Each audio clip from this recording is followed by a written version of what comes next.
There we go. Yay. Well, good evening, everybody. Welcome to the council meeting for November 28th, 2023. As we have quorum, I will call the meeting to order. The time is 7:01. Always like to start the meeting off in a good way by acknowledging that the city of Maple Ridge carries out its business under traditional and unceded territory of the Katy First Nation and the Kwantlen First Nation. Madam Clerk. Thank you, Your Worship. Good evening. This meeting is being live streamed and recorded and will be available to the public for playback on our website in accordance with Council Policy 3.12. The purpose of a council meeting is to enact powers given to council using bylaws or resolutions and is the venue for debate of issues before voting on a bylaw or resolution. This meeting is being conducted through the city's One Meeting platform. For voting purposes, council has been provided with voting cards, green for in favor, red for opposed, and yellow for point of order. For members of the public who would like to speak during public question period, if you are participating electronically, please register as a speaker by clicking on the raise hand icon and turn your mic and camera on. When you're called on, please clearly state your name and city of residence. If you are attending the meeting in person, please come forward to the podium when the mayor invites speakers and clearly state your name and city of residence before beginning your comments. Participants are reminded that there should be no discussion of public hearing bylaws which have not yet reached conclusion. Each speaker will have 2 minutes to speak to council. A second opportunity may be provided once all speakers in the queue have had an opportunity to speak. The total time allotted for the public question period is 15 minutes. That concludes our opening statement. Thank you very much. And we're going to move on to our first item. Are there any amendments to the agenda? Seeing none, can I get a motion to approve the agenda, please? Moved by Councillor Doze, seconded by Councillor Schiller. Any comments or questions? Sorry, Councillor Duick. Any comments or questions, please? Seeing none, call the question. All those in favor? Motion is carried unanimously. Thank you very much. We're going to move on to the adoption of the minutes for regular council meeting from November 14th, 2023. Can I get a motion for this item, please? Moved by Councillor Schiller, seconded by Councillor Carreras. Questions or comments, please? Seeing none, I will call the question. All those in favor? Motion is carried unanimously. Thank you very much. Madam Clerk. Thank you, Your Worship. The next item on tonight's agenda is a delegation from Operation Red Nose, who is here to make a presentation. Okay.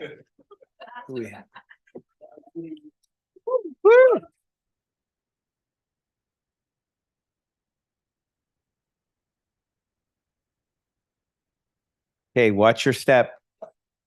Wait, who am I addressing? Is that Rudolph? This is Rudy. Rudy, okay. Hey, Rudy, watch your step. Got him. I got you. That's fine. Good evening, Mayor and Council. My name is Kate Doucette. I'm happy to announce that we are finally coming back to Red Nose this year after a 3-year hiatus in Maple Ridge Ridge Meadows. I'm going to turn it over right away to Laurel Zwadowski. She is our liaison with Kidsport this year, and she's brand new to Operation Red Nose and doing amazing so far. Thank you, Kate. Good evening, Mayor and Council. My name is Laurel Swideski, and this is my first year as the coordinator for Operation Red Nose. I'm also the secretary on the board of Kidsport.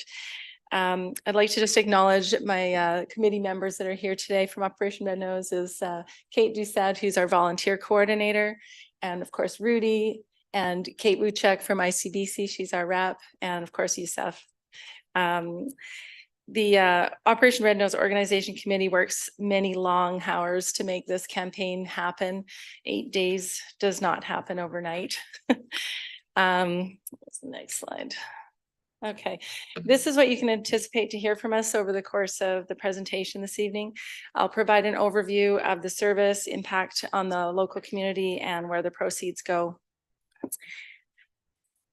And about Operation Red Nose, we send out teams of 3 to pick up clients in their own car. And if couples of friends register together, then they can all work together to go out together. The clients, they have the opportunity to make a donation, and all the funds raised go to support Kids Sport Maple Ridge and Pitt Meadows. Our headquarters is Maple Ridge Towing. They provide the location where volunteers all check in each night for their shifts, and they work from 9 p.m. till 3 a.m. We work on Fridays and Saturdays in December. Is this the right back one? Sorry. Yep. All right, Kate is going to speak to that. Okay. So we are trying to get as many volunteers as we can, as always, so we can provide as many rides as we can. Definitely, we're having a struggle this year. We lost a lot of volunteers due to COVID, and we do have quite a few returning, and we've been working on new ones. We really want to get the word out there to all of Maple Ridge, Pitt Meadows, and neighboring cities if they want to come and join us and volunteer. Any help we can get from the city to promote the program, we really encourage and appreciate, because volunteers, sponsorship, whether it be monetary or food donations for our volunteers, is super important and such a pivotal part of our organization. We did have some good stats in the previous years. We're anticipating, or we're hoping to get about 400 safe rides home this year. That means that's going to be about 325 shifts work. And that is what's going to be key to get all of our local people home safely. The chart up here, you can obviously see it's just a target for 2023. And at this point, that's all going to count on our volunteers and our advertising to get the volunteers out there. Mhm. Yeah. Anything else you wanna add? Hmm? You wanna add anything? Nope. Okay, thank you, Kate. All right, so collectively, we are promoting safer roads and a safer community in Pitt Meadows, Maple Ridge, and Maple Ridge. Operation Red Nose is an opportunity for local businesses to band together and collectively supporting an initiative that benefits everyone in the greater community.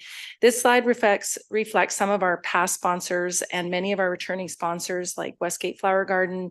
Tom Harris donated 6 phones and the office phone number. The News giving us free ads, SurePrint, Raincoast for accounting, and Maple Ridge Towing, of course, which is our headquarters, and many others that are still coming in that we haven't finalized yet. The local businesses sponsorship opportunities, they range from $250 up to $5,000. There's a couple of suggestions there. Value in kind can be food for volunteers, gifts, gasoline. Jill, our food coordinator, has been actively sourcing local businesses to provide snacks on all our service nights, because they work late, 9 p.m. till 3 a.m. and they come back to headquarters and they need a bottle of water and they need something to lift them up and get them energized. Sorry, next. Okay. Speaking to the benefactors of the program. So on the Kids Sport side, I've been with Kids Sport, I think 7 years now. We're the host organization and we manage the administration for Operation Red Nose. Client donations and financial sponsorships are used to provide grants to pay for families with kids under 18 years of age that are experiencing financial hardship to play a season of sport. I am proud to say that our chapter has dispersed over 400,000, over 1,600 children in 32 different sports each year since 2011 in our communities. We expect even more financial needs in our community next year, just due to the economy.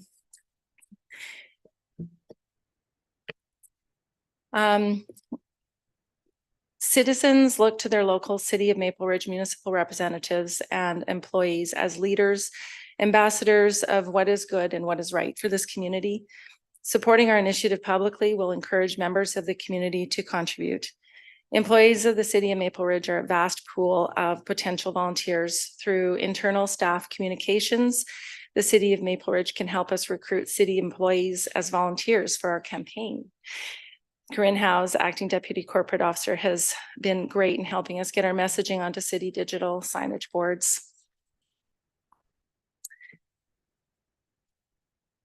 And there's the thing on the slide. How come? Oh, 3 simple ways you can help us. Sorry. Sure. Okay. So the 3 simple ways that you can help us. 1, encourage your staff, friends, and local residents to volunteer. It's a great way to contribute back to our community. And as we said before, if you and a group of 2 friends, you guys get to go out together. We don't make you go out with strangers unless you don't come with someone. So it's fun. It's a fun way to spend an evening with your friends. The second way is to make a donation or become a program sponsor. So supporting the continuation of our program and our local athletes and sports initiatives. And 3, make use of the Operation Red Nose program. So save our new phone number. We have a brand new phone number up there on the screen, 604-803-3115, or get the Red Nose app starting, and it's active starting December 1st. And those are the 3 main ways that you can help us. And we hope to see you all through our holiday season. Thank you.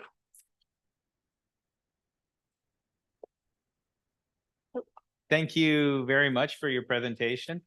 Always exciting to see Rudy come into our chambers and grace us with your presence. I think it's pretty well recognized, the good work that Operation Red Nose does for every community that's out there. And I know that at least on the comms department side, there's a lot we can do to help push out the message and try to build some more of that volunteer. So thank you very much. Can I just ask one question? When do you actually do, is it just a 1 day of driving, or is it? So do you mean the nights of service? Yes. Okay, so December 1st, 2nd, 8th, 9th, 15th, 16th, 22nd, not the 23rd, and then the 31st. So we're doing 8 nights, or 31st. So we're doing 8 nights this year, and our phones open at 9 p.m. and they stay open until 3 a.m. Wow. Yes. So that's why we definitely need some food sponsors for our volunteers to stay awake. Absolutely. Well, thank you very much for your presentation once again, and all the good work that you all do to help our community. It's greatly appreciated. I will open up the floor for comments from councillor, questions. Seeing none. Well, then you've done a great presentation if they don't have to ask you anything. I Thank just you have very much. one more thing. I would like to leave a couple of volunteer applications just in case anybody was like. Absolutely. Thank you guys so much. Thanks. you. See you, Rudy. Yes. I'll see you soon. Kind of like had the urge to run up and take a picture of him. Last time, if you want a picture with him. Well, we do have a busy evening planned, and I think if I want a picture, I'm just gonna have to volunteer. I think so. You're welcome, and you're welcome to come out Thursday to our kickoff as well. I plan on being there. Excellent. We'll get lots of pictures that night. Perfect. Thank you. Okay. That's it. It's the end of the meeting. Thank you very much. Maybe not. Madam Clerk, what's next on our agenda?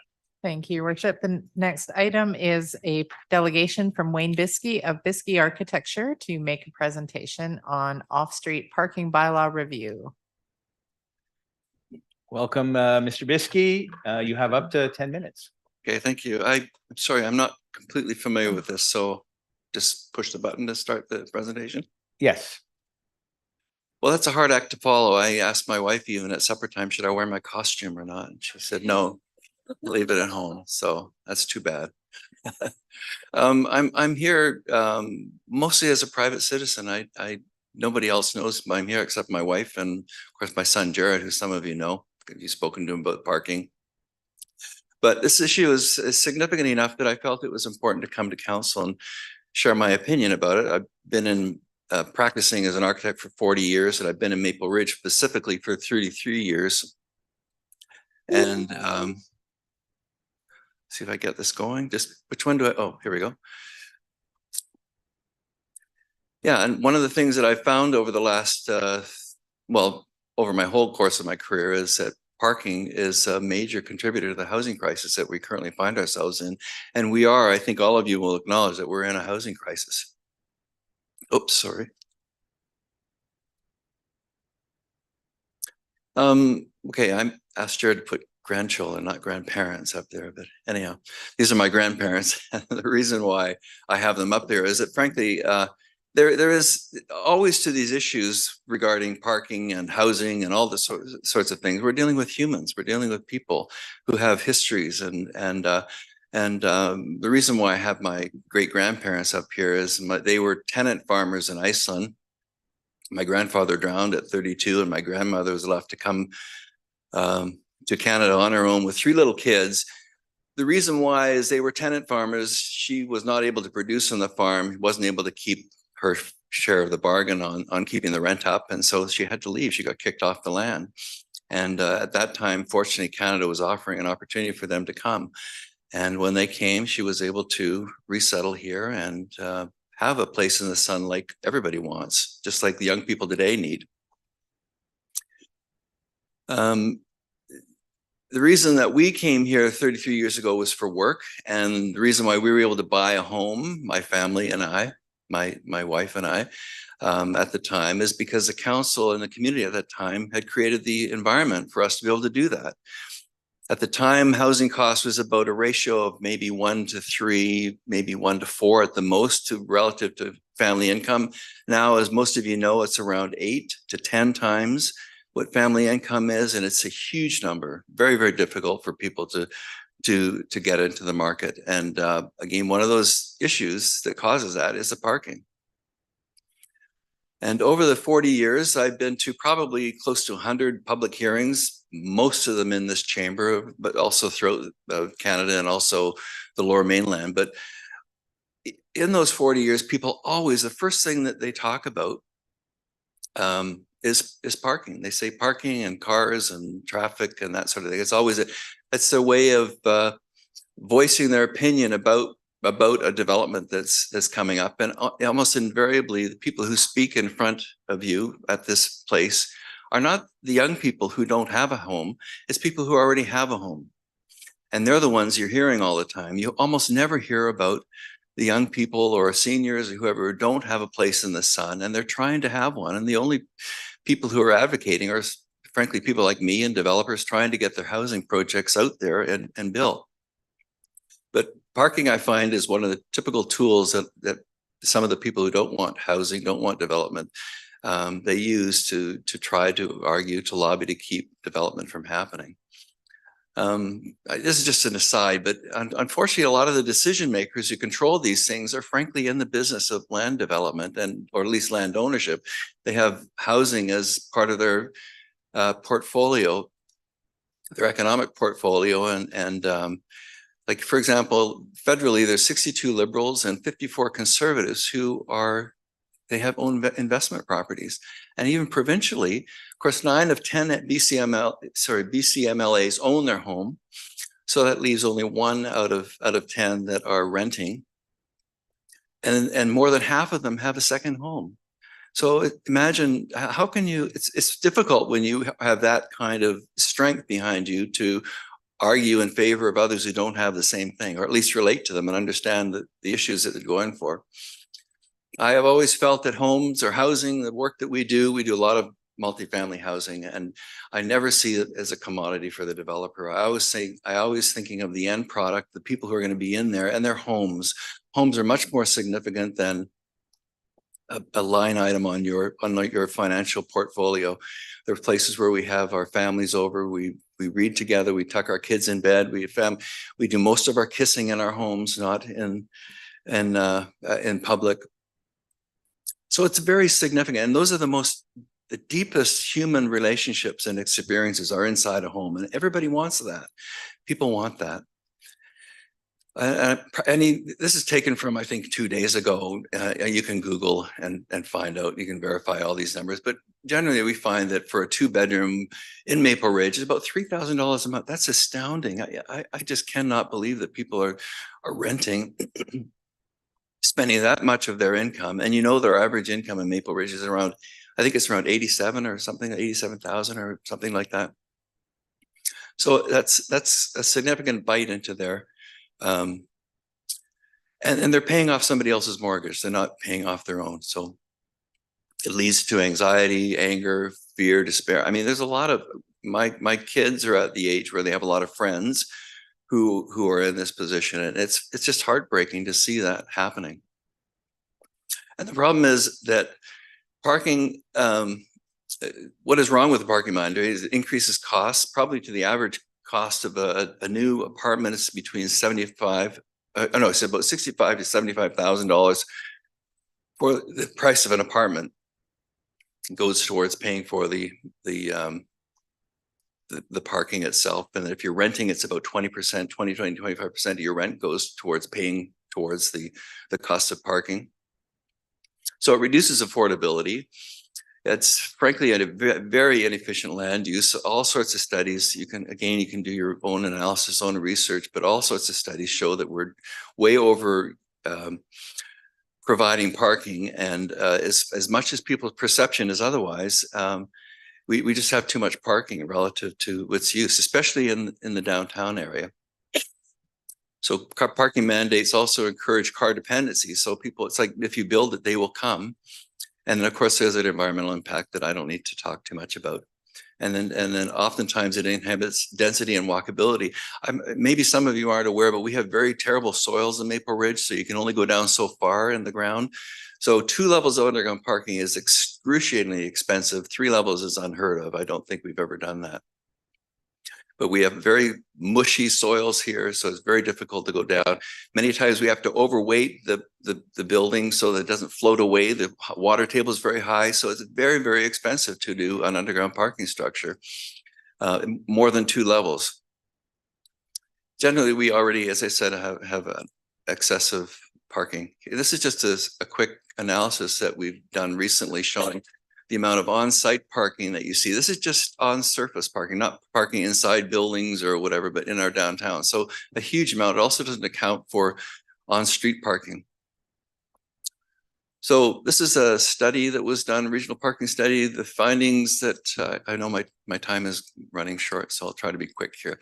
You have about a minute. Okay, sorry.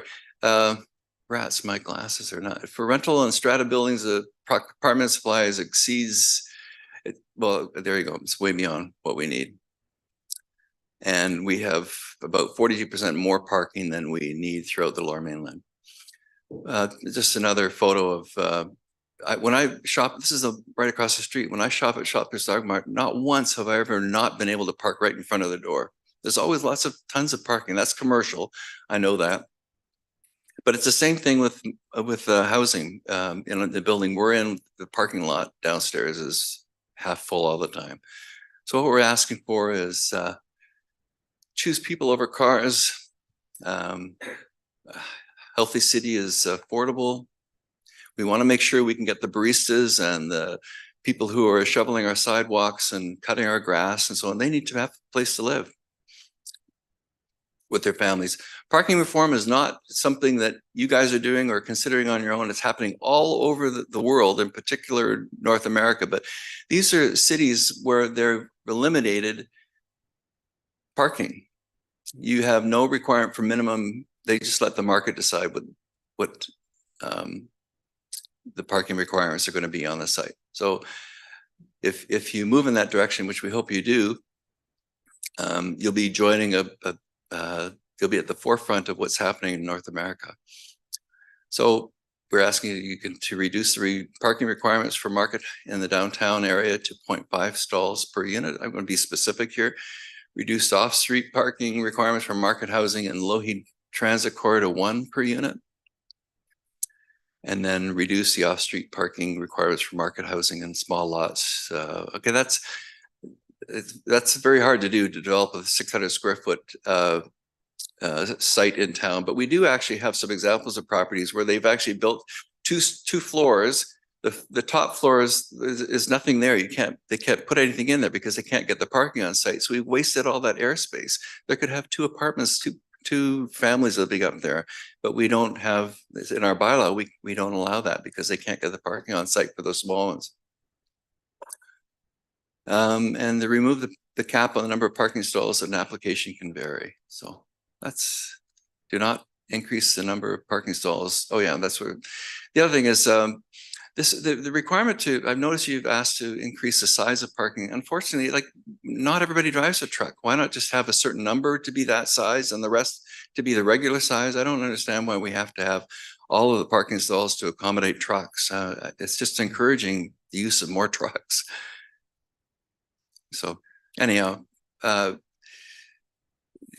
this parking means more parking means less housing. Just, we've got to get people into housing and to be able to give them a chance to own a home. That's got to be forefront in all the decisions that you make. Thank you at least in very my much. opinion. Sorry. Yeah, sorry There to you go. cut you off.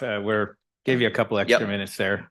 Thank you for the presentation. Obviously, council is going through this exercise right now to look at this, and there's still quite a bit of work to be done. So we appreciate your deck and the information that's in there. I'll open it up for if anybody has any questions from council. Let's go. Sit down. Nope, not yet. In case somebody wants a question. Sunny? Oh, there it is. Councillor Schiller. Thank you, Mayor Remy. Thank you, Mr. Biskey, for the presentation. And I suspect, like many members of the public, parking is sort of one of those things we don't really think about too much when we talk about building housing. And when you sort of start to learn about the dollar value that's, that contributes to a housing a unit, it's something we're thinking about.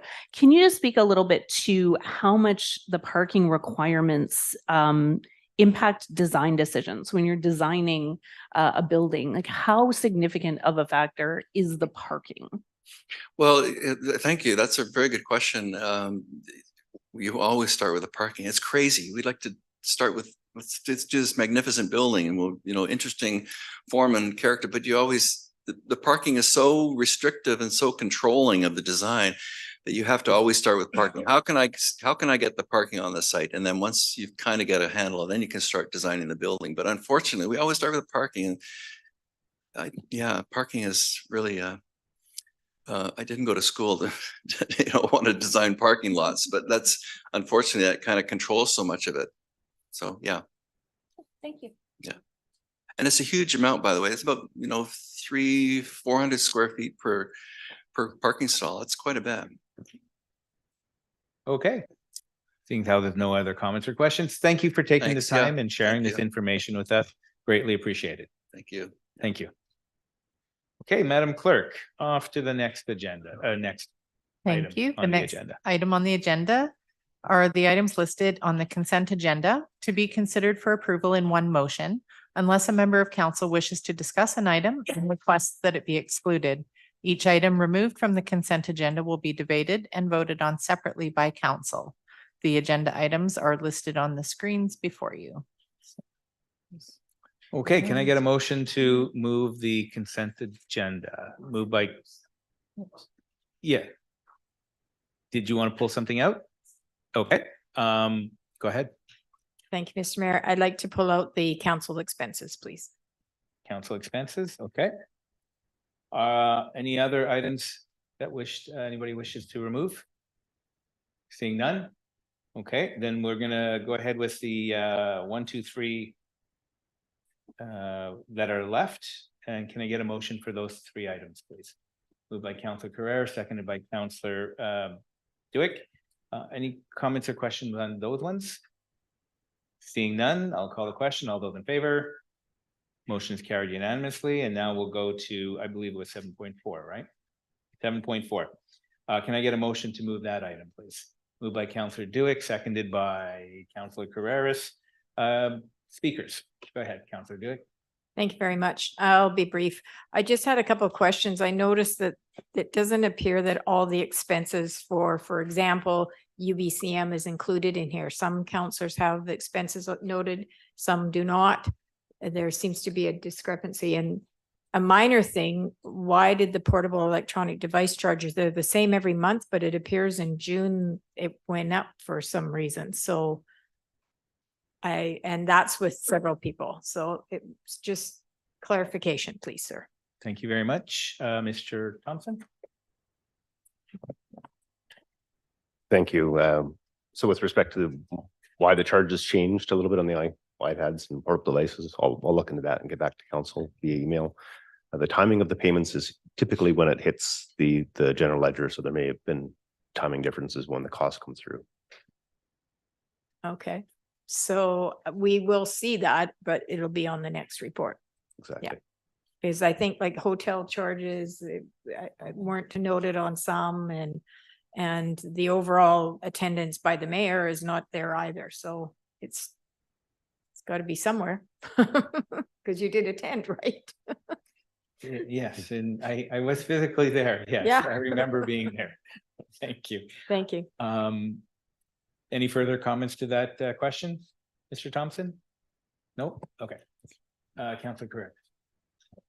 Actually, thank you for flagging that. I actually have a question around the electronic charges because obviously our cell phones are our cell phones and they did go up. Actually, they went down a little bit, but where there was a significant is in the portable electronic device charges, went from like $8 a month to $23 a month, which was a significant increase, which actually impacts our ability to do our professional development. And so my question is, if we had a laptop instead of an iPad, does that actually eliminate the portable electronic devices charge? Because that would be interesting to know to make a decision on how we want to spend our professional development dollars, especially when it went up so significantly. Yeah, I had one that was $60. Don't know why. Mr. Hartman. To yourself and the members of council, staff and the IT department are reviewing our IT protocol procedures and we'll be bringing forward a report in January to address exactly the comments from Councilor Carrerson, from Councilor Duick with respect to the timing of some of the portable devices as we look at upgrading our network. The ability for us to bring laptops into the system is what we're moving towards. So I'll be able to provide further update in January. Thank you. Thank you. And just to follow up to that one, because you do bring up a point. The question is, should it be part of our personal development? Because we have a limited budget and it's a work tool. So we have no choice. We have to have the work tool, but it really shouldn't impact our personal development fund. Go ahead, Mr. Hartman. Thank you, Your Worship. In alignment with the work that Ms. Machado and I are doing, along as with finance, this will form part of that conversation in January, as well as looking at council expenses for things that the organization or council needs to do in order to do their job. And then there's additional pieces as we work on the learning and development component for council, separate from the tasks and requirements that you need in order to be accessible to the citizens of Maple Ridge. So we'll be bringing that forward in the new year. Thank you very much. Any further comments or questions? Seeing none, I'll call the question. All those in favor? Motion is carried unanimously. Thank you very much. Moving on to the next item, Madam Clerk. Thank you. The next item on the agenda are bylaws. And items 9.1 to 9.5 are from the public hearing held November 21st, 2023. First item, 9.1, application 2022-292-RZ at 12040 248th Street to rezone from CS1 to C2 to permit the rezoning to allow for the construction of 4 commercial ground units and a second floor residential unit. And this is Maple Ridge Zone Amending Bylaw number 7882-2022. Thank you very much. Can I get a motion to move this item? Moved by Councillor Duick, seconded by Councillor Youssef. Comments, questions on this item? Being none, I'll call the question. All those in favor? Motion's carried unanimously. Thank you very much. We're going to move on to the next item, please, Madam Clerk. Thank you. Item 9.2, application 2021-402-RZ at 20535 123 Avenue to rezone from RS1 to R1 to permit the rezoning to allow a future subdivision of 2 single-family lots. And this is Maple Ridge Zone Amending Bylaw number 7800-2021. Thank you. Can I get a motion to move this item? Moved by Councillor Youssef, seconded by Councillor Doze. Comments, questions? Seeing none, I'll call the question. All those in favor? Motion's carried unanimously. Thank you very much. Moving on to the next item, Madam Clerk, please. Thank you. The next item is application 2021-579-RZ at 23683 Dudney Trunk Road to rezone from M1 to RM1 to permit a future subdivision of approximately 2 single-family lots fronting Dudney Trunk Road and construction of approximately 16 townhouses units on a third lot to the south. And this is Maple Ridge Zone Amending Bylaw number 7826-2022. Okay, thank you. We have a point of order. Mr. Mayor, I'm not seeing the slides progress, so we're Oh, I'm on screen. sorry. Thank you.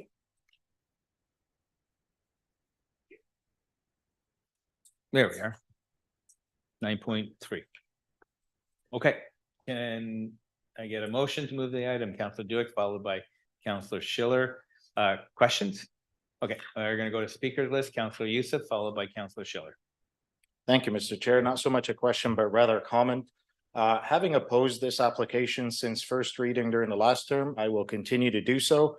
I do not see this as viable for our community when we're looking at local job creation. This is an industrial site. That doesn't mean that we're going to have smokestacks on it. We've seen light industrial and various industrial uses that fit quite well. This particular property, being the shape that it is, can easily accommodate an assembly line type of industrial operation on it.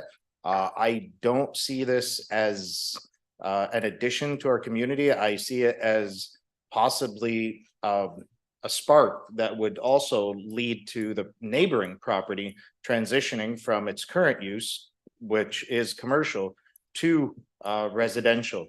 As it's been noted that this is currently within the OCP designated as residential, even though it's not zoned as such.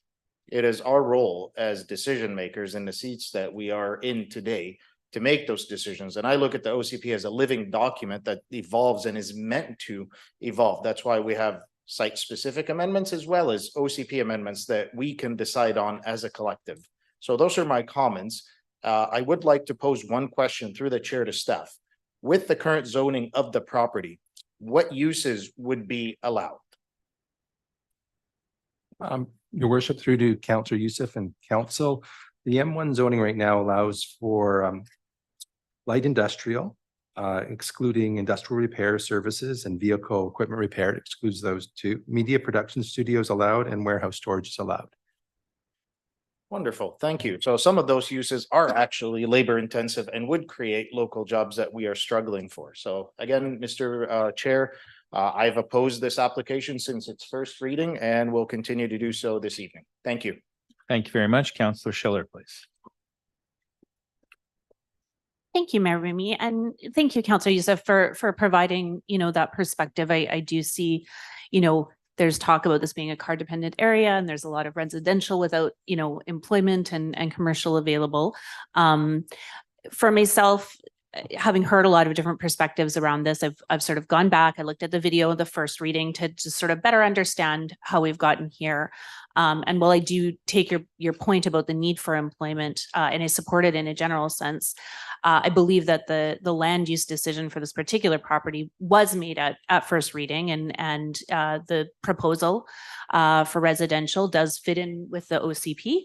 It's a residential area, and so I accept that a residential area is residential development is what makes sense here. And we do have some challenges, I think. Here we have a lot that's currently vacant. It's established, surrounded by an established neighborhood. And the shape of the lot and being adjacent to Dudney Trunk Road does create some challenges, and to a certain extent, the developer has a responsibility to come up with a plan that addresses those challenges in regards to the lot itself. The city also has responsibility around the areas of traffic in the area as the whole. We heard the concerns about the access to schools, and we need, I believe, as an organization to respond to these things. To me, these are about livability, and we have talked about creating a livable community. And when I think about that, I think about a network of livable neighborhoods. And in the time I've been here, I've sort of struggled to understand how we sort of track the level of change that's happening in neighborhoods. We have an OCP that is a very high level document, talks about land use. We have a site specific proposal. But how are we sort of tracking the increase in traffic, what the parking situation is like? I suppose in some ways, what the way that we're tracking that is from the feedback that we've received, and a lot of people have taken the time to explain their concerns. We have growth happening in the community, we have densification happening, and this is a car dependent area. And so I think we as a city need to play a part in that. And so my hope for tonight is just that we can find some solutions that address some of the concerns that are raised. I do support this being a residential development, but I do have some specifics around traffic and safety that I'd like to talk about, but I think I'll just leave it there for now and hear where others are at. Thank you. Thank you. We're going to move to Councillor Carreras. Thank you. Mine are sort of similar to Councillor Schiller. Again, the OCP calls for residential, and I'm happy to look at residential.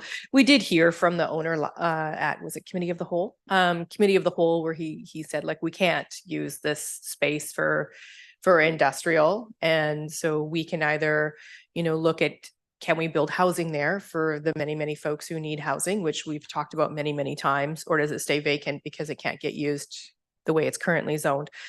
I am and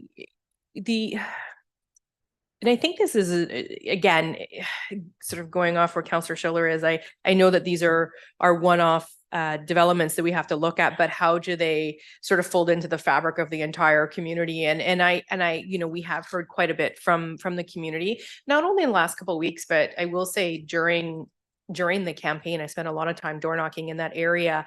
And the number one concern I did hear was around the safety of pedestrian and active transportation in the area. And it is a real concern in Cottonwood. And I do want to know, if we move forward with the housing, I just want to know a little bit more. And I know engineering spoke a little bit about it, but if they can speak again as to what the plans are to help support safe active transportation in the Cottonwood area, and what the timeline is. Because I know that we have some plans and some discussions in place, but I want to know that if this does move forward, what is the timeline to support people getting to and from bus stops, to and from schools? And there's been a lot of construction of late in that area and a lot to come. So maybe engineering. Mr. Yeah, thank you. So through the mayor to council. And so staff definitely heard some of the same concerns that the council heard at the public hearings. And we're working through the process of evaluating the intersections that we heard, the crosswalk locations.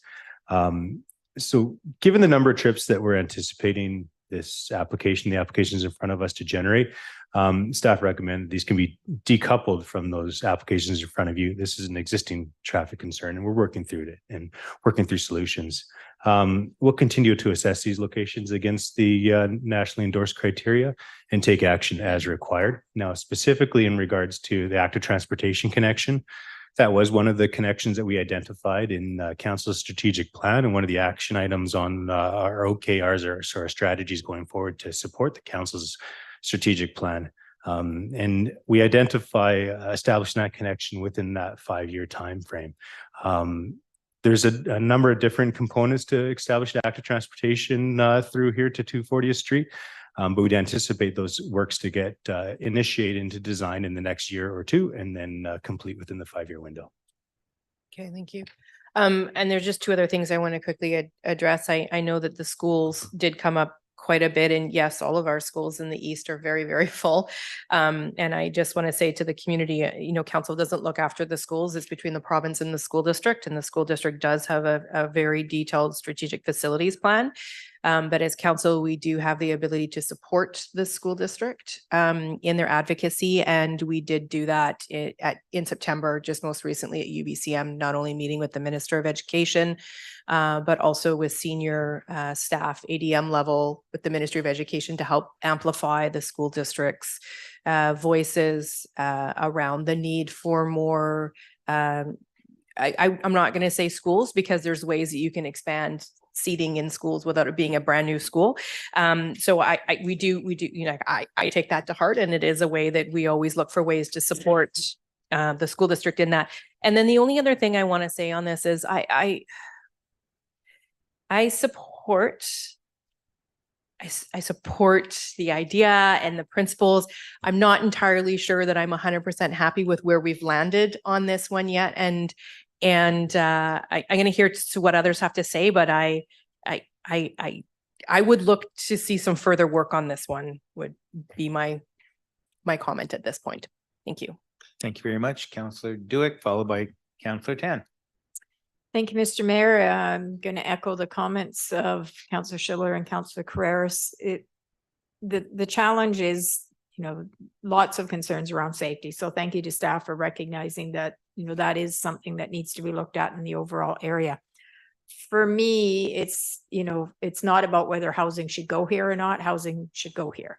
I listened to the applicant as well, and the challenge with keeping an industrial is the access and egress for trucks to bring in, whether it's warehousing or light industrial. It's virtually impossible for a big truck to get in and out of there. So and back in the day when the OCP discussion was, that area there in that particular block, it's not the right area for that. So I continue to support the housing side. So my question is, why couldn't we look at having the access off of Dewdney, right in, right out? I know I hear all the time we have a policy, but directly across the street, there's a new townhouse unit that has a right in, right out on Dewdney. If we were to look at that, and those two single lots on fronting Dewdney could potentially be fronting 119 instead of Dewdney. That way the applicant wouldn't lose any, something I thought about just now when we were talking. That could be the potential. So then you have right in, right out. You don't have all that traffic concern on 119 until such time, and that gives more time for the overall area, because this isn't going to be the last project in this area. This, there's more to come. So it's something that we need to consider as well. So my question is it possible to look at right in, right out on Dewdney versus access from 119? Go ahead. Thank you. I think I would just point out, in comparison to the developments on the north side of Dewdney, we're talking a very different scale, all right? And so in here, we're talking about 16 units versus a larger scale development on the north side of Dewdney. And that led to the requirement to have some additional access into the larger size development for the additional number of units. We do have an access management policy that would speak against access directly from an arterial road, and those policies are in place to prevent increased congestion on arterial routes and to promote pedestrian and cyclist safety on arterial routes by trying to eliminate those conflicts from those major routes. Having said that, if it's council's wish and council's direction, you can certainly send it back to staff for that analysis, and we'd be happy to look at that and provide you the pros and cons of doing so. Okay, so I'll wait for the others to finish and Okay. go round two.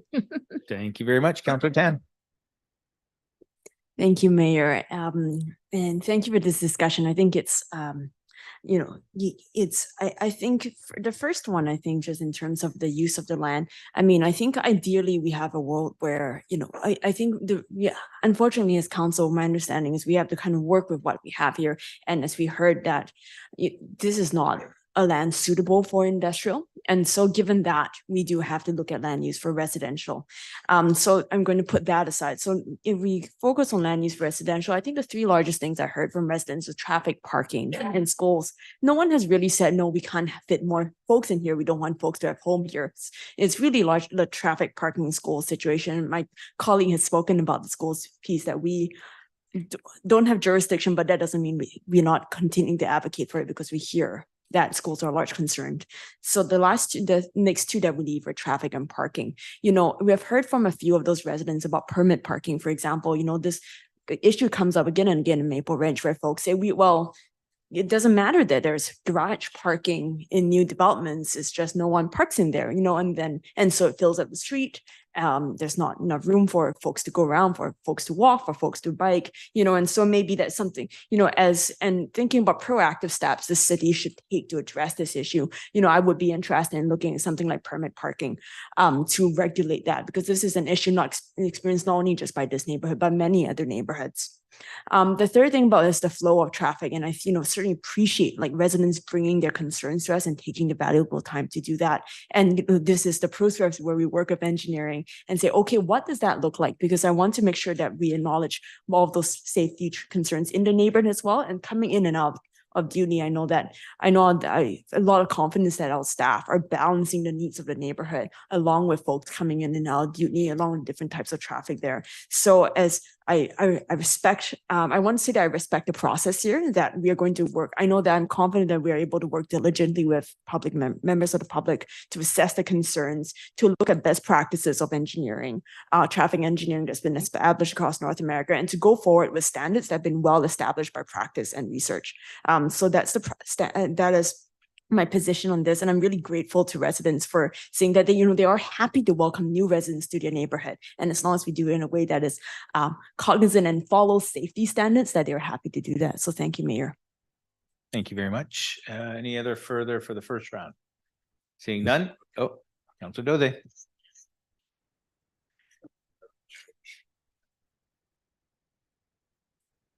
Can you hear me? Yes. Yes. Thank you very much, Your Worship. I think listening to my colleagues, what comes to mind is the fact that the generality of the complaints we've heard from the residents centered around traffic control or traffic management. School is also part of it, but I can see that majority of them falls within that area. And listening to staff speak to this particular issue, it looks like we have seasoned engineers that are willing to go back to the drawing board and look at a possible solution to that problem. So it's not like we are left with no solution. And my position on this matter is that we have been at a level where we need desperately housing for people in Maple Ridge and the whole world, as a matter of fact. And we have been doing the best we can to take care of the people by giving them accommodation. And therefore, I'm going to be strongly supporting this particular project because of the two reasons. One, the plot is not best suited for industrial. Yes, we need industrial facilities here. Yes, we need jobs, but this land has been lying there and no company or organization has taken it for industrial purposes. Now we have someone who is willing to develop it for residential. And most people, like I said, one thing I admire about the people of Maple Ridge, particularly people who live in that area, was their sense of reason. They are not against people coming in their neighborhood, but they want an improved facility that will make it easy for people to come in and out of that place and for people to go to school. Safety. So my position is that I'm supporting this on the basis that staff who has to go back to the drawing board and come up with a solution that will at least ameliorate the anticipated suffering of the people based on the traffic issues they have in that area. Thank you very much, sir. Thank you. Before we get to the second round, I'll put forward my own comments. I mean, we all heard what people had to say. I think for tonight, we really need to understand that this is a developer who has come forward with an application. The developer is not responsible for traffic. That is the city, that's engineering. So while we know that we're going to take a good hard look at that, that's the role of engineering, not the role of the developer. So what we want to consider in front of us, I mean, we have Councillor Youssef who feels strongly about industrial, and the other piece to that is people wanting to move with housing. So the question in front of us is really about the application itself and the housing itself. So as we continue this conversation, let's try to keep that focus so that it's a fair process for the developer with the application in front of us. So having said that, I'll go to round two. And we have Councillor Schiller, followed by Councillor Youssef, followed by Councillor Dudek. Thank you, Mayor Remy. And yeah, maybe we can just get a few more specifics about the proposal itself, sort of focusing in on that piece. A question for staff, please. The number of townhouse units proposed is currently 16. And can you just say if that has always been the proposal, if that number has changed at all since first reading, or if that has been the original proposal? I can't say for sure if it's changed over the process, but 16 units is in line with the zoning and it has a 0.6 FSR, which is provided in the zoning. And Is there like a density bonusing? no, there's no density bonusing being requested for this development. So at 0.6 FSR, it's lower than quite a few other townhouse projects that are 0.75 FSR. Okay. It's not particularly high density for a townhouse project and has met the setbacks of 7.5 meters, which quite a few other townhouse projects actually ask for relaxation. So. Okay, thank you. And, one of the reasons I asked that is because when this did come to first reading, there were concerns raised by a number of councillors about the impact on the parking in the area and the density for this lot, which is quite long and narrow and a bit awkward to work with. And when the council gave first reading, there was clear direction that these sort of concerns around these impacts be addressed. And so I'm just looking to understand a little bit better how they have been addressed as we've gotten to second reading. The overall traffic in the community is absolutely not what we should be focusing on here. But I do think it's fair to ask about the traffic in and out of the lot itself, because that is part of the way that the proposal is being designed. Can you just, another question for staff is just around the sort of amenities on the site itself. I understand that there's 2-car garages for each townhouse unit. Do any of the driveways provide enough space for a vehicle to be parked in the driveway of the unit? Just gonna look at that right now. They all do have side-by-side garages, no tandem garages. There aren't any variances being requested for the garages. Look at that here. Yeah.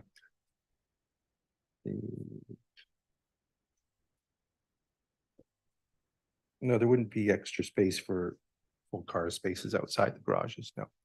Sorry? There wouldn't be space for parking outside the garage. Outside of the garage. There is one additional visitor space. There's 4 required and 5 are provided. Yes, I did note that in the proposal. And yeah, just speaking to this point Councillor Tan raised about the garages not being used for parking. I mean, I can see both sides of it. If you live in a house and the only place where you can store bicycles or tools is in your garage, it is going to make it very difficult to park 2 cars in your garage. And you have at least 2 cars because you live in a car dependent area. But on the other hand, garages are designed for parking, and perhaps we could alleviate some of our parking problems by supporting residents by having more of a centralized bike storage facility or a centralized tool storage shed on the site. So yeah, at this point, I would say I would like staff to take a bit more of a look at this proposal and respond to it a bit more. And that's kind of where I'm at in this moment in time. I'm just not hearing the specifics that are making me feel comfortable that these concerns have really been addressed. Thank you. Thank you. Councillor Youssef. Thank you, Mr. Chair. And I'd like to remind my colleagues that at public hearing, the public opposition that we heard was to the application. The parking and the traffic management was mentioned. However, I counted over 10 speakers that were in clear opposition to the application as it stands today. When we're speaking about walkable communities, I would be much more in favor of this going to commercial, as is the property next door that's currently operating, which then would mitigate some of the fears of trucks turning in and other concerns that have been raised.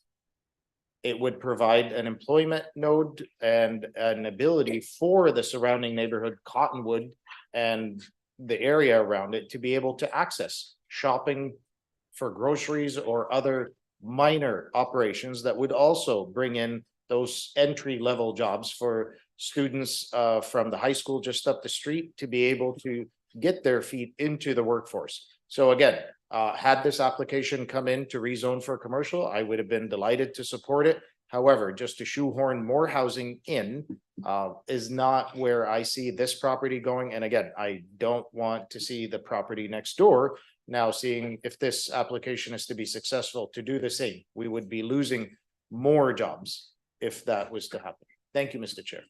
Thank you very much. Councillor Duick. Thank you, Mr. Mayor. I think there's no doubt that the majority support housing here. So at public hearing, it's true, some people did want to see a reduction in the number of units, but I think that was factored in by the access and the egress.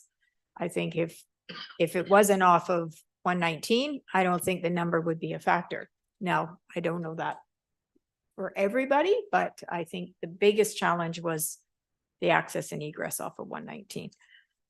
So I don't want to turn it down. So, I would be in favor of sending it back just for staff to have that conversation with the applicant and to see if the applicant's even willing to look at that.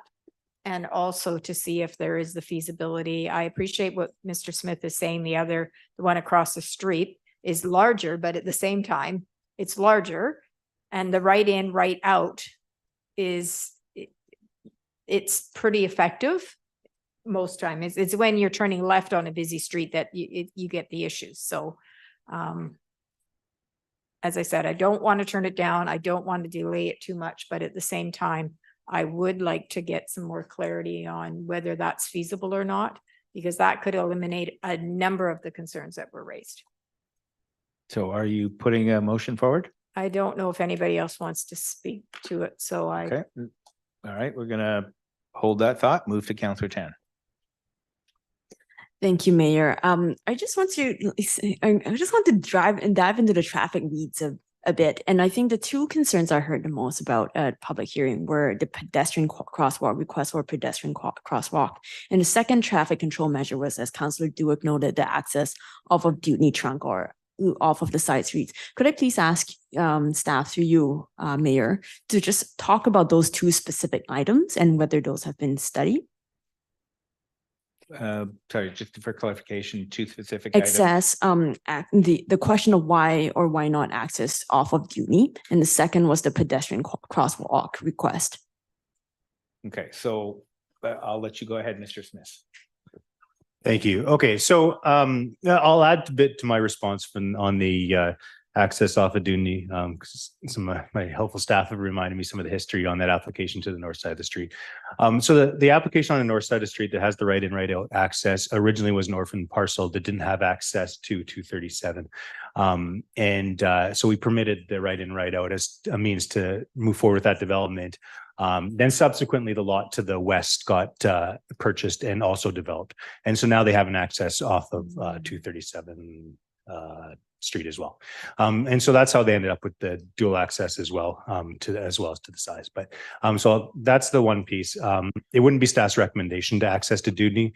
If we were to access from Dewdney, we are transitioning that congestion out onto an arterial road that's required to move high volumes of traffic east-west to our community.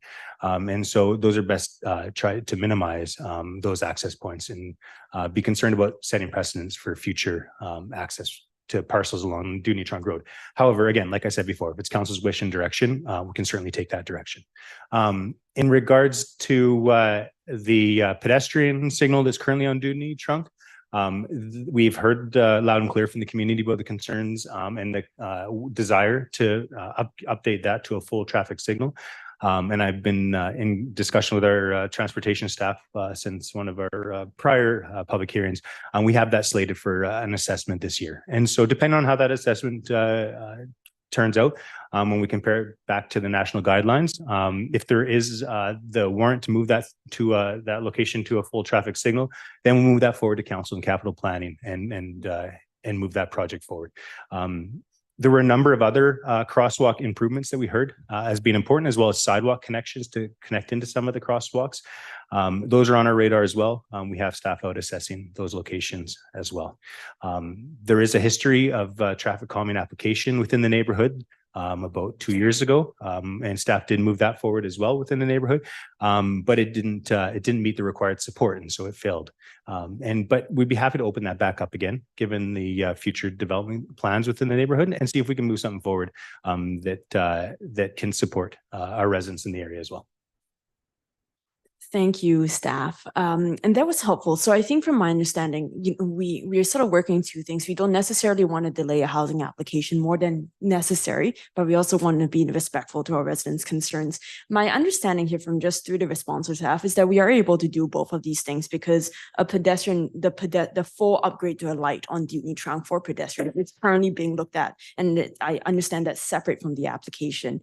The access off of Dewdney or not off of Dewdney is first an engineering recommendation, then goes to council. But what I'm hearing from engineering is that council certainly can do that if we wish. However, we would be transferring the delays onto an arterial, which is required to move high volumes of traffic, which I understand if there will be other complaints on that front and other safety concerns as well. So I am not a traffic engineer. I rather stick to the realm of making decisions at the governance table. So I understand that residents state the concerns of residents. I'm happy to leave that particular in-out access egress decision to engineering. So for that particular one, I'm happy to leave to that.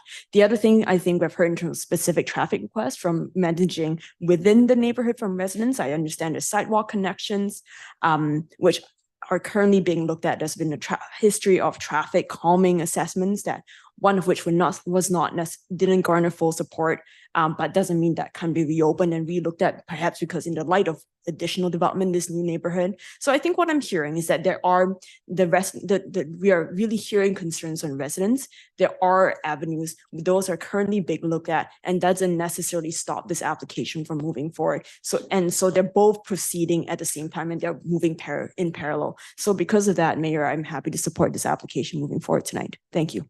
Thank you. Councillor Carreras. Thank you.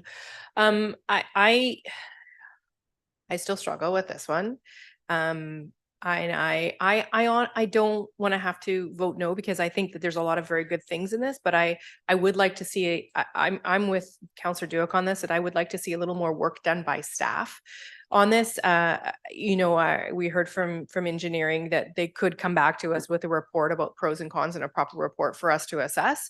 I would like to see some of that. I'd also, and how it impacts the active transportation in the community.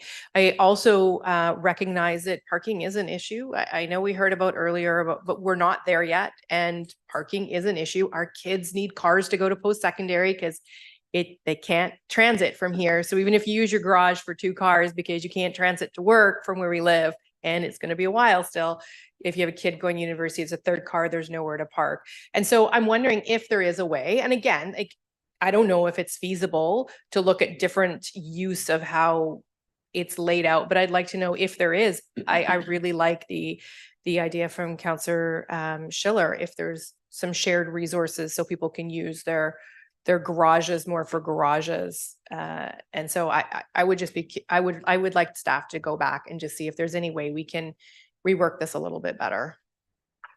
Are you putting forward a motion? Yeah, why don't we refer it back to staff and get it, so we're not talking around it anymore. We actually just get it on the table and say yay or nay.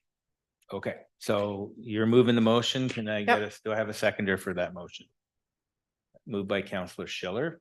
We'll open that up for questions. Okay. To the referral. Just one second. So if it does get referred back to staff, we have to make sure that we give staff proper instructions as to what we're looking for. So that's kind of what we're looking for here if it does move forward. Councillor Youssef. Thank you, Mr. Chair. On principle, this is at 3rd reading, and sending it back, I think will simply cause the applicant a significant delay and significant financial costs. I would much rather have a yay or nay vote, and preferably a nay vote, as we've all expressed concerns with the application as it stands before us today. We've heard the concerns from the public on this application as it stands before us. And I really don't see a lot of benefit, especially to the applicant, if we're going to send it back and have him looping back through and dealing with staff at this stage of third reading. Thank you, Mr. Chair. Thank you. Councillor Duick, followed by Councillor Schiller. The referral, the following up on Councillor Youssef, the yay or nay is whether if we say no to the referral or we say no to the application, it's neither one is a benefit to the applicant. So I'll just leave it at that. I think there's some questions that we need to have answered. I'm not suggesting that referral take a long time. Is the applicant even willing to look at that? There's number one. If the applicant's not willing to look at it, then we need to know that. So that would be the first question to ask, that staff would ask. And then the second around the storage, and then what does it look like for overall timing for, because the other thing we didn't talk about is the four-way stop at 136 or 236 and 119. Thank you, Councillor Schiller. Thank you, Mayor Remy. I support the referral. I don't want to say no to it because I also think overall it makes sense and that it's close, but I think it's fair to ask these questions because these questions honestly were raised at first reading. So it's not that they're coming out of the blue. So what I would like staff to look at and the developer is really the overall layout on the lot, how vehicles are getting into the lot, how they're moving around the lot, where things are being stored on the lot. Those are the pieces that I think could benefit from another look. And so I do support the referral and I'll be voting for it. Thank you. Thank you. First round still, Councillor Tan. Thank you, Mayor. My question just to us around the table will be what specifically we're looking for in the referral. I'm just hearing the mayor's point about giving specific direction to staff. So I think my question of I think sort of where I'm not clear at in this currently in the referral vote is what are we looking for clarification of?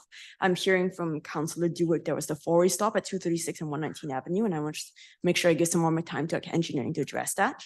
I'm hearing about storage of garages. I'm not necessarily just on that particular point. I'm not certain, and staff can please feel free to tell me. I'm not certain if we can do anything about that at that point, aside from passing a motion around permit parking or something, which I think is larger than this development, this particular development. So I'm not particularly sure what we can do around that piece, but I acknowledge that's absolutely a concern around the public hearing. But I'm just looking for specifics around what we're looking for, just for clarity to the developer and clarity to the community. Not so much, my concern is largely with the process of what we are sending back to staff, just making sure we're clear on that. Because I don't think at this point, I'm not clear what the referral is seeking. We talked about, so just on that piece. So maybe I'm just going to ask through you to staff if we can address that point about the four-way stop at 236 and 119th Avenue.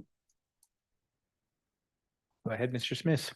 Yeah, happy to, through the mayor to council. So there's a number of intersections that we're doing warrant assessments on. One of them was the 119 Cottonwood Drive that was raised. That's a three-way intersection right now with stop control on 119th. We're looking at that for a potential all-way stop. And then 236 and 119, we've got that on the list, and then 118 and 236 as well. And so those are all that we want to go and do warrant assessments to determine if the current level of control for those intersections is appropriate or if they need to be improved or not. And so those are, without going through the entire list of the work plan there's a lot of work in this area that's anticipated to move forward in the next coming months. The piece on the permit parking, I would just note that we do have a permit parking policy. It is typically reserved for commercial areas. Street parking is a public resource, and in this area here where we're predominantly residential, it would be a challenge on how you would associate those permits to residents, and you would likely end up with the same challenge with more permits than parking available. And so I'm not sure that permit parking would necessarily be the fix that we're anticipating for this neighborhood. Typically, we look at permit parking for areas that we have external pressures on, where we have non-residents coming in and utilizing street parking. Thank you. Thank you for that. That's helpful. So I think what I'm understanding, just to the first piece, in terms of the four-way stops at the intersections, absolutely, that's a valid concern that we need to pay a lot of attention to. But I think what I'm understanding is that those assessments are moving forward parallel to the development application process. Okay, if that's the case, I think that from that, a referral or not a referral wouldn't impact the assessment of that process. So I'm still trying to figure out what that referral, what we would be directing staff to do with that referral. Thanks, Mayor. Thank you. Councillor Doze. Thank you very much, Your Worship. I think the issue of referral is very clear. We've heard the public speak about their fears and concerns about traffic management, four-way stop, right in, right out, and all those parking and all the rest of them are all covered within the umbrella of traffic management. And I heard engineering say now that they are willing to go back and look at those areas and come up with something that will be somehow is kind of solution to the concerns of the people. And if my mind was not playing me a trick, I remember that the last time we heard about this particular project, that the guy who won popular acclamation was the one who proposed that we use this place for a park. He mentioned that he would like us to have a park in that place, and everybody was like, yeah, that's what we wanted. But my point, going back to my point, is that we need housing for the people. This place is not the best place for commercial or industrial use as it is. The fact that we have someone who is willing and ready to invest in that area, the fact that the people are complaining about their concerns with traffic management, the fact that we're talking about schools, where the children will be going to school and the rest of them, calls for us to give it back to staff to look at it again and come up with a clearer idea as to what's going to happen by way of traffic management and so on. At least that will solve one particular issue of their concern. So for this, I'm also in support of sending it back to staff to come up with a clearer plan as to how to resolve those issues. Otherwise, I'm voting for it. Yes, we need accommodation for the people. Thank you. Okay, so before I get to Councilor Carreras, again, traffic management aside, not the responsibility of that. The entrance exits, absolutely, that is something that is within our purview, and we should be able to take a look at that.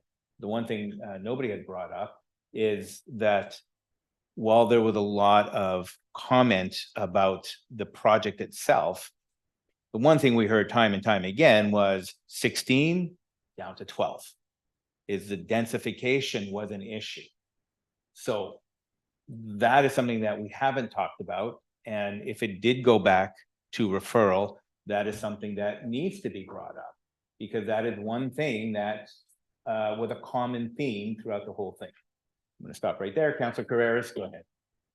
I just want, well, I'm going to go through my thing and then I'm going to address what you just said, because I think we have actually anyhow.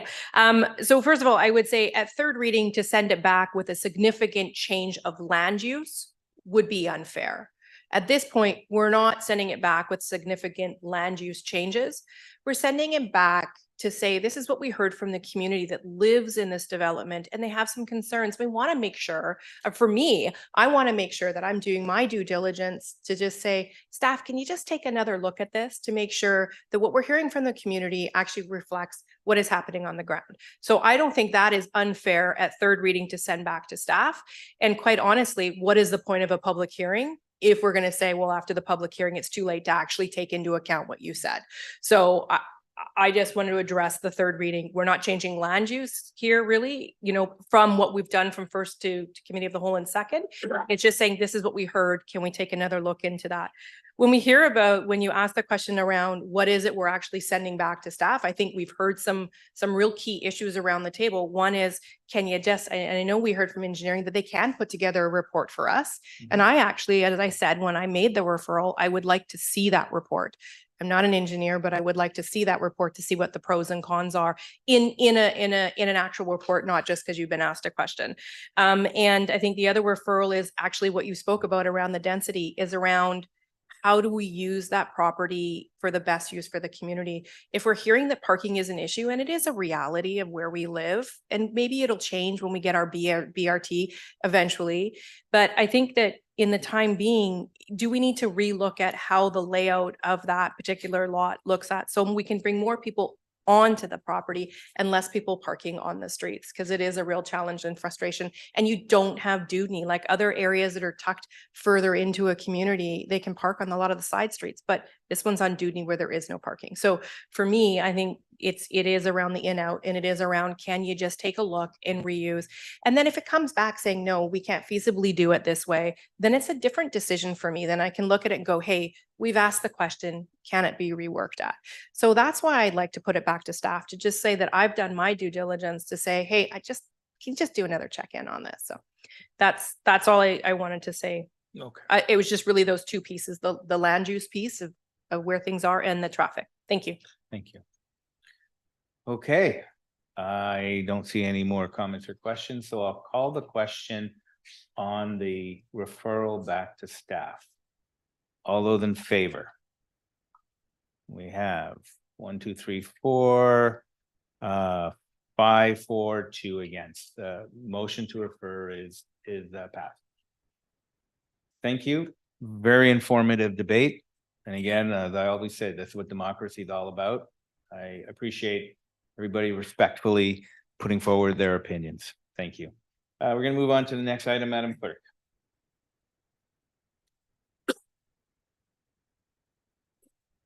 Thank you. The next item is application 2020-129-RZ at 13287 232 Street to rezone from RS3 to RS1 to allow a 2-lot subdivision. And it's for the official community plan amending bylaw number 7653-2020 and Maple Ridge zone amending bylaw number 7654-2020. Thank you very much. Can I get a motion for this item, please? Moved by Councillor Youssef, seconded by Councillor Schiller. Comments, questions? Councillor Youssef. Thank you, Mr. Chair. I've struggled with this one because of the fact that it's in a floodplain. However, it's only 2 units that would be going in. And of course, my biggest concern will be around the fact that even though it is within the Fraser sewer area, according to the report, it's still going to be on septic tanks. So I'd like clarification from staff around that. And of course, I have even more concerns about possible leaching. So if we can if staff can address both the fact that although it is within the Fraser sewer area, it is going to septic, and then secondly, the concern of possible leaching in the future. Thank you. Mr. Smith. Thank you. So while it is in the Fraser sewage area, it's quite a ways away from any sewer infrastructure. And so the sewer infrastructure in this neighborhood would be south of the North Alouette River. So we would need to take it up and over the Alouette River crossing. In order to do so would be quite a costly endeavor, more than a 2-lot split could accommodate. All of the areas north of the North Alouette are currently served by septic systems. And for septic systems, we require to have 2 field locations proven out by the applicants. The systems are reviewed and approved by Fraser Health, the governing authority for septic systems. And so we have that basis for the leachate considered through that process. Thank you. Thank you for those clarifications. Thank you, Mr. Chair. Those were my comments and concerns. Thank you. Any other comments, questions on this item? Seeing none, we'll call the question. All those in favor? Motion is carried unanimously. Thank you very much. Moving on to the next item, Madam Clerk. Thank you. The next one is 9.5, application 2022-250 RZ at 22534, 22548, and 22556 Royal Crescent to rezone from RS1 to RM2 to allow for the future construction of a 6-story rental apartment building for seniors. This is official community plan amending bylaw number 7873-2022 and Maple Ridge zone amending bylaw number 7874-2022. Thank you very much. Can I get a motion to move this item? Moved by Councillor Duick. Okay. Oh. Moved by Councillor, we're on 9.4, right? Well, 9.5. Try that again. Moved by Councillor Duick, seconded by Councillor Youssef. Comments, questions on this item, please? Seeing none, I'll call the question. All those in favor? Motion is carried unanimously. Excellent. Thank you very much. Moving to the next item, please. Madam Clerk. Thank you. The next item is 9.6, delegation of development agreement authority bylaw number 7874-2000, recommended for adoption.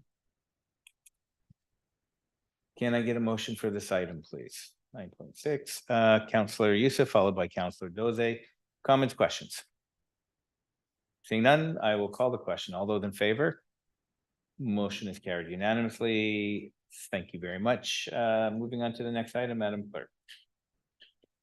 Thank you. The next item is the committee reports and recommendations category. Our staff reports presented at an earlier committee of the whole meeting, typically 1 week prior, to provide council with an opportunity to ask staff detailed questions.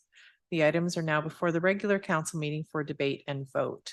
The first item is 10.1, Maple Ridge Subdivision and Development Servicing amending bylaw number 7950-2023 to reduce the off-site frontage requirements for single-family rebuilds in unit suites and detached garden suites in order to increase the affordability of construction, incentivize the construction of detached suites, and to reduce permit application timelines.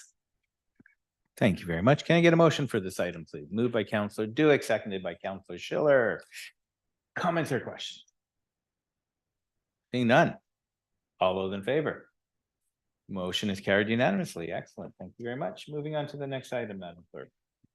Thank you. The next item is 10.2, application 2020-411-DVP at 21429 121 Avenue to reduce the ultimate road width of 121 Avenue, requiring a road dedication for the subject property.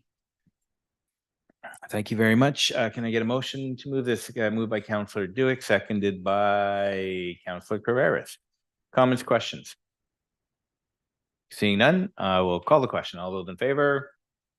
Motion is carried unanimously. Excellent. Thank you very much. Moving on to the next item, Madam Clerk. The next item is 11.1 under staff reports, application 2014-040-RZ at 24138 Lougheed Highway to rezone from RS3 to RS2 to permit a 2-lot subdivision. And this is for official community plan amending bylaw number 7883-2022 and zone amending bylaw number 7221-2016. Okay, this is just one, right? One recommendation. Okay, perfect. Can I get a motion for this item, please? Moved by Councillor Youssef, seconded by Councillor Carreras. Comments, questions? Seeing none, I will call the question. All those in favor, motion is carried unanimously. Excellent. Moving on, Madam Clerk. Thank you. The next item is the public question period. Participants in public question period are reminded that there should be no discussion of public hearing bylaws which have not yet reached conclusion. Each speaker will have 2 minutes to speak to council. A second opportunity may be provided once all speakers in the queue have had an opportunity to speak. The total time allotted for public question period is 15 minutes. If you wish to inquire about additional opportunities to address council, please contact the corporate officer. For members of the public in attendance in council chambers wanting to participate in public question period, please come forward to the microphone. Please state your name and city of residence for the record before beginning and address your comments to the mayor. For members of the public participating electronically, please register as a speaker by raising your hand. Turn on your camera and clearly state your name and city of residence for the record before you begin and address your comments or questions to the mayor. Excellent, thank you. Is there anybody in chambers or online who wishes to step forward and ask questions? Come on up, state your name and your place of residence. And you Yeah. have 2 minutes, sir. Harv Graywall, Maple Ridge. That's it. I can go ahead now. Yes, you have 2 minutes. Okay, good evening, ladies and gentlemen of the council. First of all, thank you very much for letting me speak today. My name is Harv Graywall. I moved to Maple Ridge in 2018. I wanted to settle with my young family. We moved from Surrey, thinking that this would be a safe city to raise our family in. On the morning of November 22nd, shortly before 2 o'clock in the morning, a bomb went off in our next door neighbor's house. Now, they want to classify it as an explosion or a bomb. I can tell you about the specific night. 2 o'clock in the morning, it felt like an earthquake. The whole house shook. Parts of our windows fell off of the walls. My 4-year-old daughter woke up crying out of bed, hysterical, because a huge explosion had happened next door. The property in question is 12120 228th Street. Now, I've been living there for 2 years.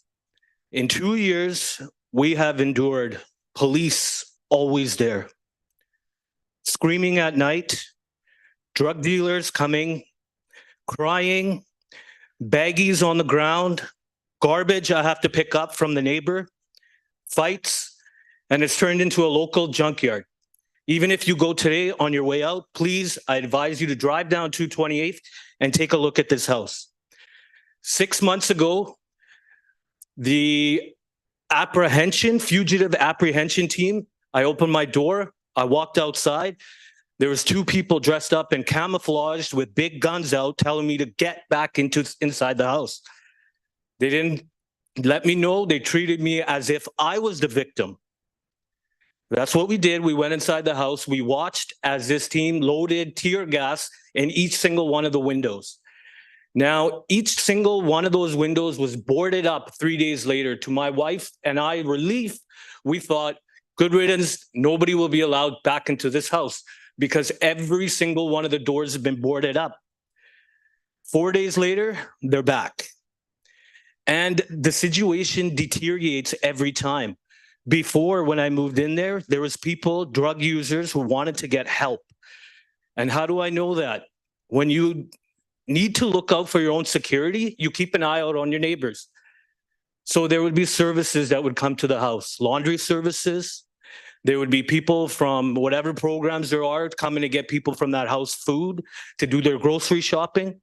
In the last 6 months, it has become a congregation of violence. There's nobody that comes in and out of that house no more. There's no services. It's boarded up. There's a junkyard in the back, junkyard in the front. Raccoons this morning, about 6 of them ravaging through. Last year, there was a bear in their yard. And again, these are all security concerns of mine for me and my family. I have a 4-year-old daughter. Her name is Amelia. She's scared of the police. And she is scared of the police because every single time that she has seen them, they've had their guns drawn outside of her house, or they're telling us to get back into our house, or they're telling us not to come outside, or they've blocked our driveway. And this is not natural, but this is an everyday occurrence. And you guys are not my first resort. You're my last. I didn't want to come here today, but I need you guys to put a face to the name. My daughter is scared to get out on the left side of the vehicle when we pull into the driveway because she says, "Daddy, I'm too scared." It happens in Maple Ridge on 228th, a residential street. It's not downtown. It's not Wally. It's not the downtown east side. I lived in Surrey for 30 years. I came to this city wanting a safe place for me and my family. And it brings me no pleasure to say this. I've seen more crime in Maple Ridge than I have in Surrey. My reality. Okay, I'm sorry. What am I asking for you guys today? I would Hate to cut you appreciate off first. your For discretion. 1 moment, please. Because we're generally 2 minutes and we're up to 4 minutes. So you can have a second chance to come back up and finish. I just need to make sure that if there's anybody else who wishes to speak, that we give them that opportunity. Absolutely, Mr. Mayor. Okay, Thank you. Thank you very much. Okay. Is there anybody else who would like to speak tonight? Is there anybody online? No? No? Okay. And then we'll go on to the second round, sir, and you can come back up again. Thank you. Could you just, what was that address again, by the way? You have the address? Okay, great. Thank you. Okay. I apologize, but I've never been to a council meeting before. I've never talked in front of a council. So if I say something wrong or something, I'm apologizing No, preemptively it's right all now. good. Thank you.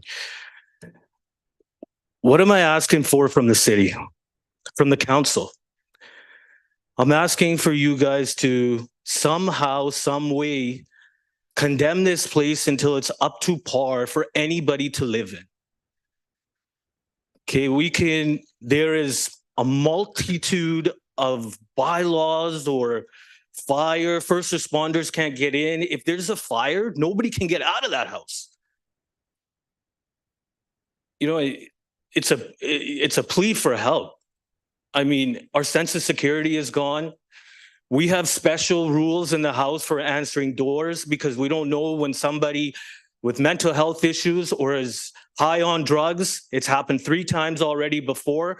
I had to physically remove one person off my property. And when you do that, you fear repercussions. Repercussions of when you're not there. My mother lives with me. I have 2 daughters. One's 9 years old, one's 4 years old. They can't play outside unsupervised. I mean, it's a complete nightmare. And in closing, what I'm asking from the city is just to use the tools or whatever tools that you guys do have to apply pressure on the homeowner, to apply pressure on the people that live there and get that place up to par. So at least it's not a hazard for anybody living there. Somebody is going to die in that place.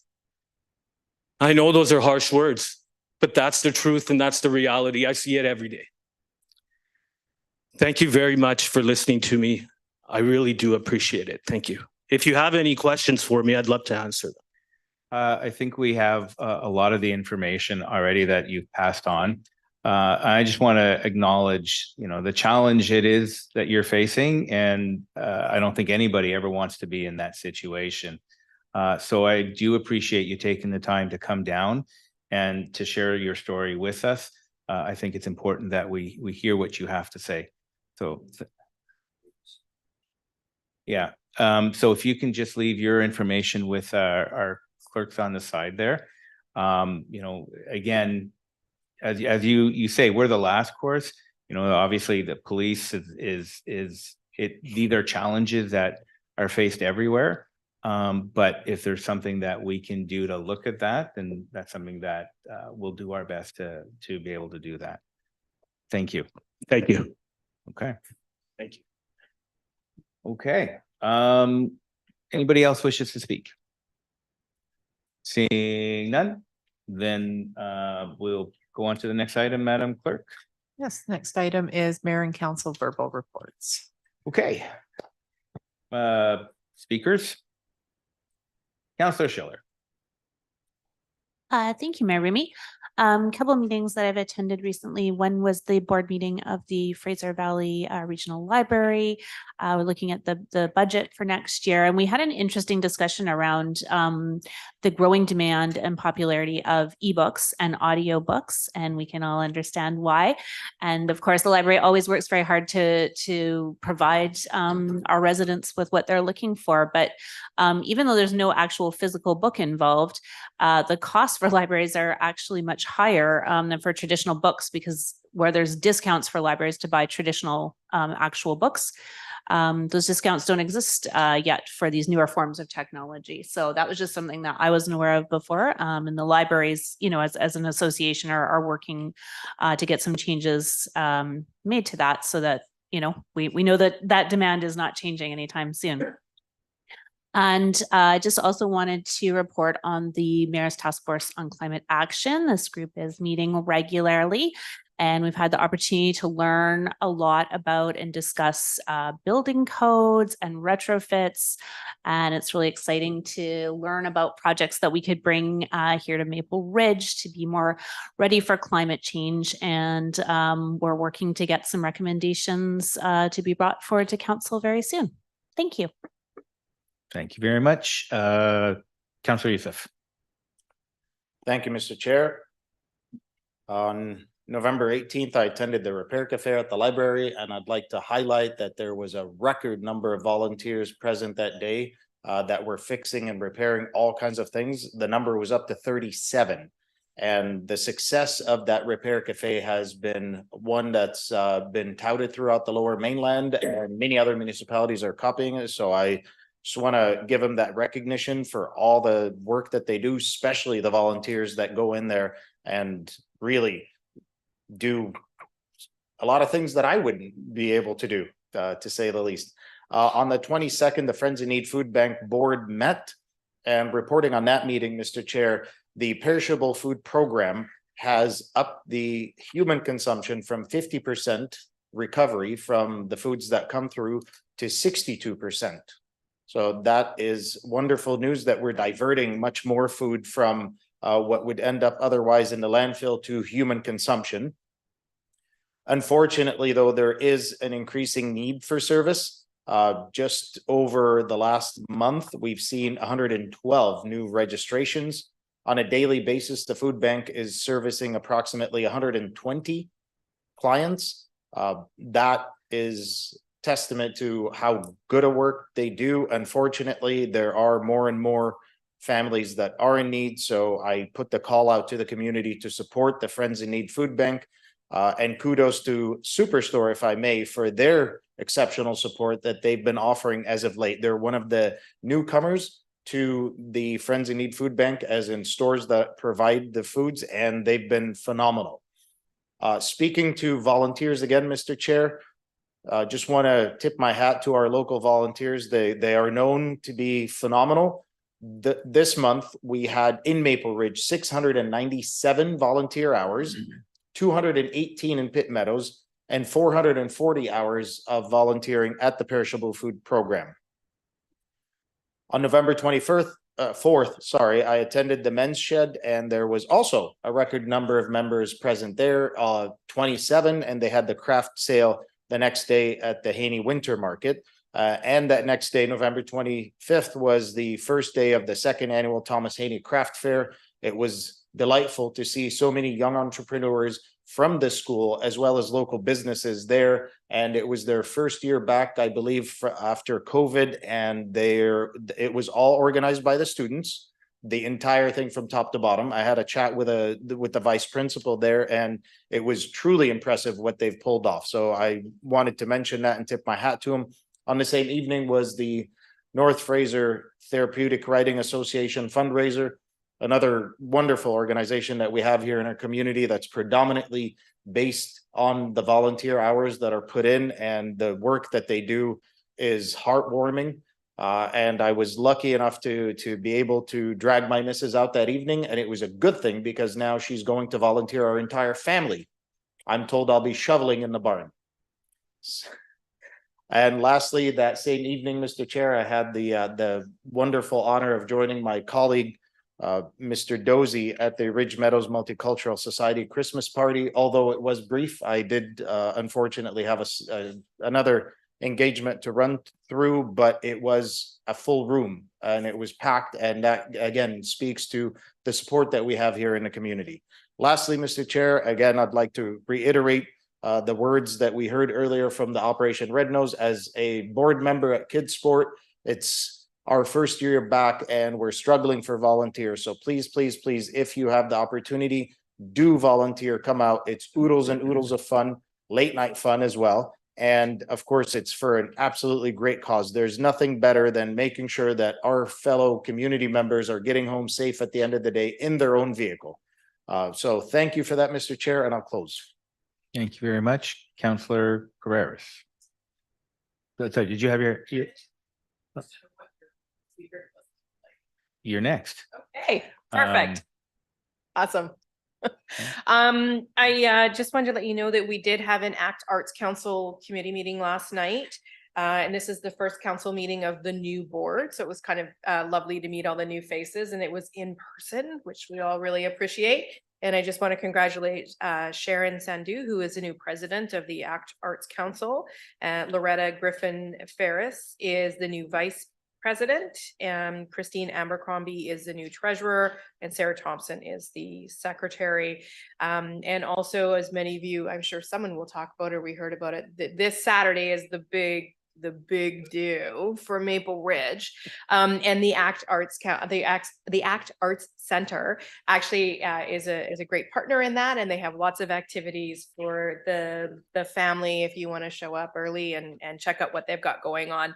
The only other thing I really wanted, I mean, I know we've all been to a billion different things over the last little bit, and we have some great things. The one thing I did want to just say, because it impacted a few people that are in and out of chambers at various times, is Dancing in the Ridge, which is the second annual event for the Maple Ridge Community Foundation, was held last week, and I was honored to be a judge once again. But we had a few of our staff members there and another member around the council chamber that were there. And as always, it is such a fantastic event that reaches from one end to the other of our community, whether it's just the community members that are participating, or it's the dance studios that open up their space and provide the choreographers. I'll never, ever think of Swan Lake ever the same. If you were there, you will know. Got to work on those swan arms. But congratulations to everybody for a successful event, everybody who participated. It really was a wonderful community coming together. Thank you. Thank you, Councillor Duick. Thank you, Mr. Mayor. I don't actually have a report. I forgot to ask the question about 10.1. I think I know the answer. The subdivision development services, I believe that's coming for final reading on December the 12th, like next Tuesday. Following Tuesday. Sorry, Wait. but December 12th. Yes. Yes. Yeah. I said I had the right date, but not next Tuesday. Yeah. Right. Okay, thank you. Thank you. Councillor Tan.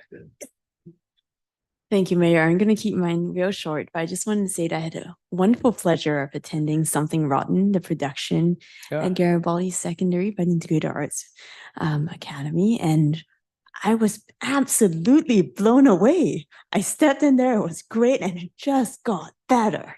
And I just thought, wow, this is a professional level production by high school students. I walked out there completely blown away. I was talking about it for ages after. Like, we just had a great time. And I just want to thank so much the staff and students at Garibaldi. Wonderful. Thank you. Okay, well then I guess it's my turn. Oh, wow. Let me tell you, the multitude of craft fairs in Maple Ridge on the weekend. We went from one to the next, and we managed to find something at every one we went to. So it was kind of cool. But I'm partial to the little gnome we brought home. We have a collection of gnomes. You know, and a shout out to Reese from Haney School for putting together the along with his volunteers, of course. Young man who just really was so passionate about what he was doing. So it was exciting to see. Also attended the TC Multicultural Society with Councillor Doze and their new free Jumpstart music program. It was really great to see what they're pulling together over there and how they want to give back to the community by offering free music lessons. And so really proud of that. And thank you, Councillor Doze, for connecting us with them. I want to do a shout out to, we went to the Dignity Breakfast. I think all of us went to that one. The Dignity Breakfast with the Salvation Army. And I just wanted to do a shout out because I know last year we struggled with our emergency weather shelter. And this year they stepped up in a big way. Their shelter that they opened is not weather based. It's open 7 nights a week. And more than that, they have a space for pets and belongings. And since it opened up, every night, there's quite a few people that are in there, in a neighborhood of 15 to 20 people that show up every night. And that's just really a testament to another great organization that is doing what they can to support our organization. So that was that. And finally, this Saturday, December 2nd, Christmas in the Park. Y'all got to be there. It's going to be a fantastic evening with lots of events going on. There's, of course, the Santa Parade. And this year, for the first time, and maybe ever, I don't know, but in a long time, the city will actually have a float in there, and I've caught glimpses of it. It's kind of cool. I think it's kind of neat. But it'll be exciting to actually have a float in the Santa Parade, and looking forward to the hot chocolate and maybe the rain. But there might be an elf on the float. I can't guarantee it. So with that, I will end my report on that. And again, I just want to thank everybody around the table.